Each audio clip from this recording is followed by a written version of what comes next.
tous, nous voici de retour à Paris pour une nouvelle vidéo sur les coulisses de la version française de League of Legends. Il y a quelques mois, nous avions abordé deux sujets en particulier, l'enregistrement d'un nouveau champion, Echo, et la renaissance de Gangplank avec l'événement Beachwater. Nous allons aujourd'hui nous intéresser à deux autres sujets, le processing, ou l'art de modifier une voix, et un sujet qui a tout particulièrement déchaîné vos passions au cours des dernières semaines, la refonte audio de Janna.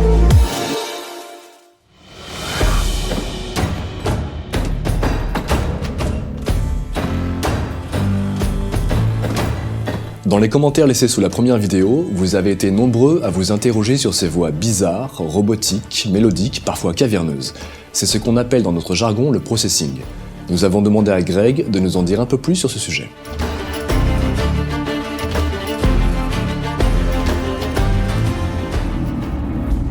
Donc après avoir fait les enregistrements en studio, on vient sur un poste d'editing parce qu'on ne peut pas directement travailler avec les fichiers qu'on a enregistrés au sein du studio. Il y a plein de petites choses qui vont nous poser problème et on va déjà vérifier qu'on a bien tout enregistré, qu'on a toutes les bonnes prises. On va nettoyer tout ça de telle manière à ce que ensuite on ait une belle matière bien propre sur laquelle on pourra appliquer tous les petits effets qui vont faire que tel personnage va prendre son ampleur de dragon, de démon ou de robot, comme pour Sion, ce qu'on a fait aujourd'hui.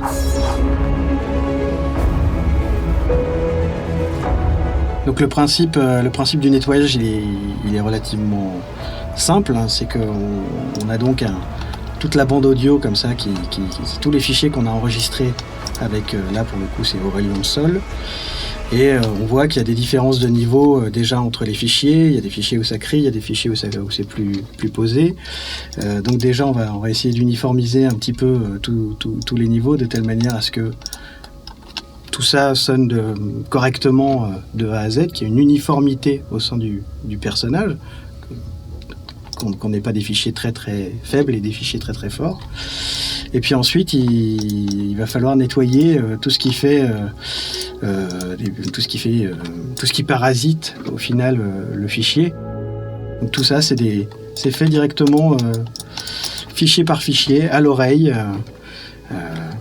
syllabe par syllabe. On nettoie tout et on vérifie en même temps que tout est dans l'ordre du script, prêt à passer au post-processing.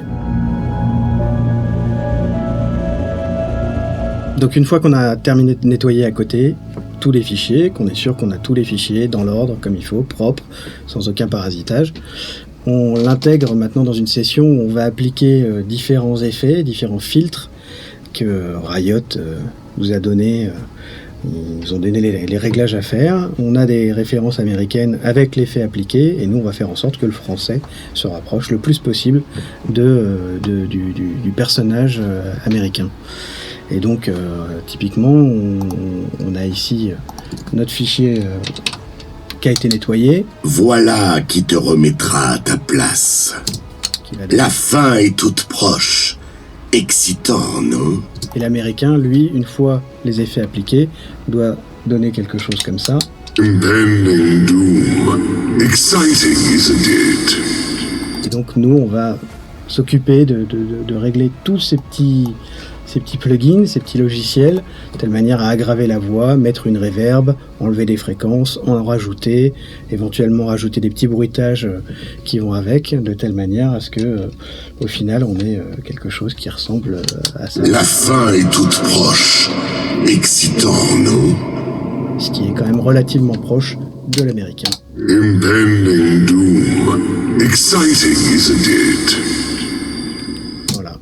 Et une fois qu'on a trouvé le bon réglage, on l'applique sur l'intégralité du personnage. On découpe tout ça, suivant la nomenclature donnée par Riot. C'est intégré dans le jeu, et c'est fini. Je suis le prototype et l'apogée. Première et dernière génération. Sur d'autres planètes, j'ai vu des microbes plus évolués que toi. Ce procédé est essentiel lorsque nous souhaitons inscrire un champion ou un skin dans un univers en particulier. Nous pouvons ajouter des effets sans altérer la voix, comme par exemple avec Jhin. Une interprétation à ne pas manquer. prendre une voix déjà existante et la modifier pour donner vie à un nouveau skin, comme par exemple Azir Nécromancien. Le désert est fait des cendres de mes ennemis. Ou même dans le cas d'un skin légendaire comme Mekassion, il s'agira de créer un nouveau script, réenregistrer de nouveaux audios et lui faire rejoindre la famille grandissante des mechas. Misérable cloporte organique. Misérable cloporte organique. Ce que je pense du processing, c'est que c'est assez troublant, quoi, d'entendre sa voix métamorphosée comme ça. Alors déjà, elle est déjà lourde, puisque je prends une voix lourde, mais là, ça dépasse les... Si on avait une voix comme ça réellement, ça serait... Non, c'est assez impressionnant, et je trouve ça super, quoi, ce qu'on peut faire avec la technologie. Prochain arrêt, le néant. Mais moi ce que je trouve sympa, c'est que bon, c'est pas un gentil, c'est un méchant, mais il y a des côtés quand même humoristiques dans le personnage. Il y a on va dire un soupçon de légèreté, quoi. Mais c'est quand même un gros bœuf, quoi. Je trouve ça sympa parce que ça casse le côté un peu brut du personnage, quoi. Quand il se le prend en plein dans l'arrière-train, puisqu'il peut se métamorphoser en train, ouais, c'est drôle. En plein dans l'arrière-train. C'est parfait. Putain, Ça nous a plu celle-là. putain. Moi, en tant que comédien, plus je m'éloigne de moi, mieux je me porte. J'adore les rôles de composition, notamment en voix, pour les jeux. Je préfère faire un personnage comme ça qu'un héros. Je ne demande pas grand-chose, juste une dévotion éternelle. Je pense que je me réfugie derrière ça. C'est un refuge. Je trouve ça plus facile que d'être ce qu'on est. C'est peut-être stupide, bête, mais c'est ce que je ressens, c'est ce que je veux dire. On peut vraiment interpréter, jouer quelque chose, quoi, créer. Alors on peut faire du travail, effectivement, on peut faire pas du travail de vocaliste, mais presque comme un chanteur. On peut se placer la voix. Des fois je le fais le matin quand j'ai eu une soirée un peu arrosée ou j'ai un peu trop fumé. On fait des exercices de voix, c'est-à-dire qu'on prend, déjà on respire par le ventre, et puis on va, voilà, on fait des vocalises, on s'éclaircit la voix, on la travaille, on la chauffe. On peut se faire des gargarismes si la voix est fatiguée, si les cordes vocales sont fatiguées. Voilà. C'est vrai que c'est quand même un instrument important pour un comédien. J'anéantirai ceux qui se croient supérieurs à moi.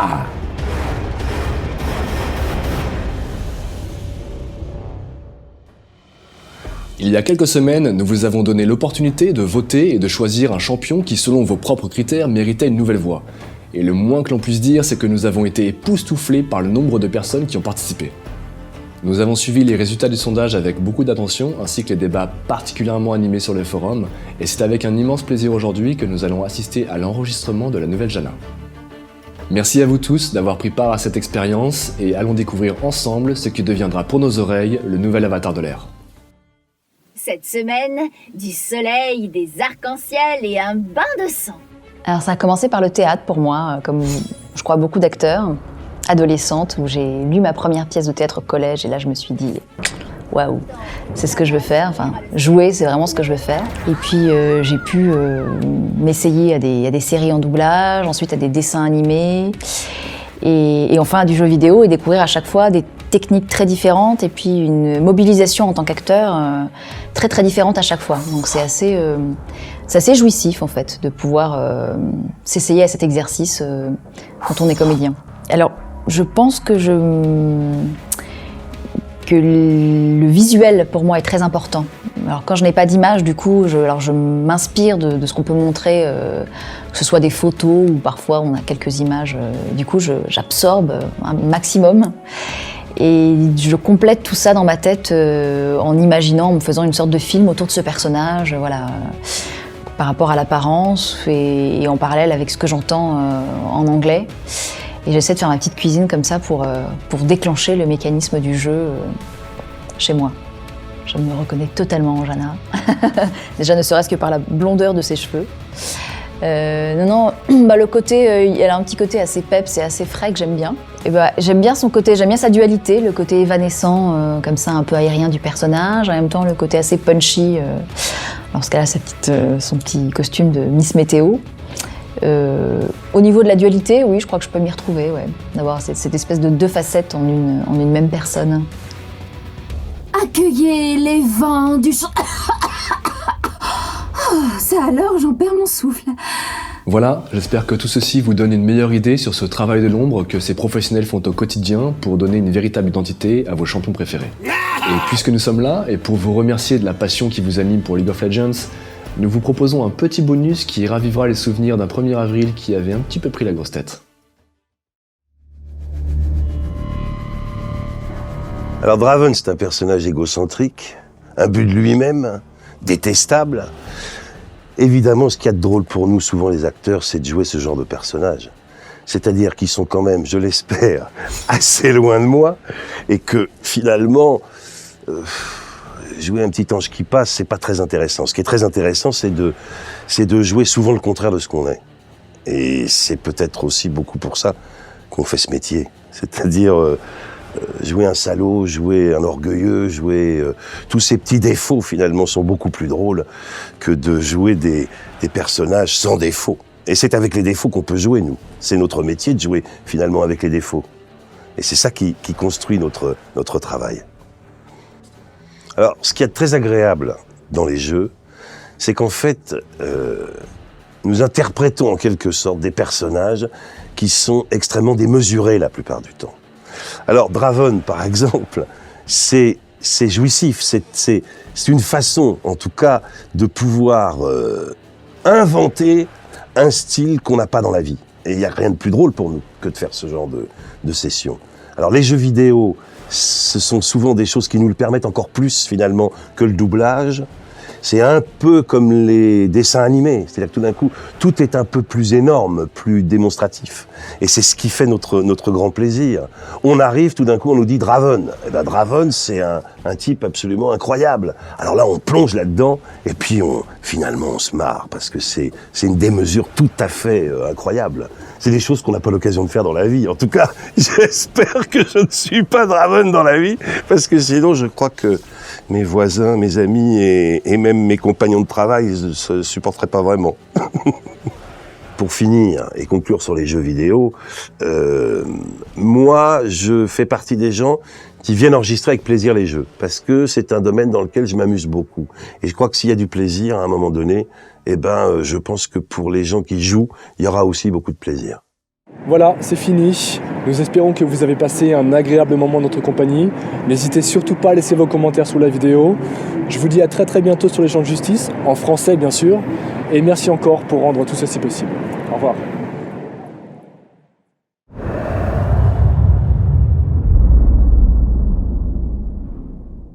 Mais Draven, c'est particulièrement intéressant. C'est Draven le plus beau, le plus fort et le plus magnifique. Alors, je vous invite, chers internautes, à venir à la fête de Draven.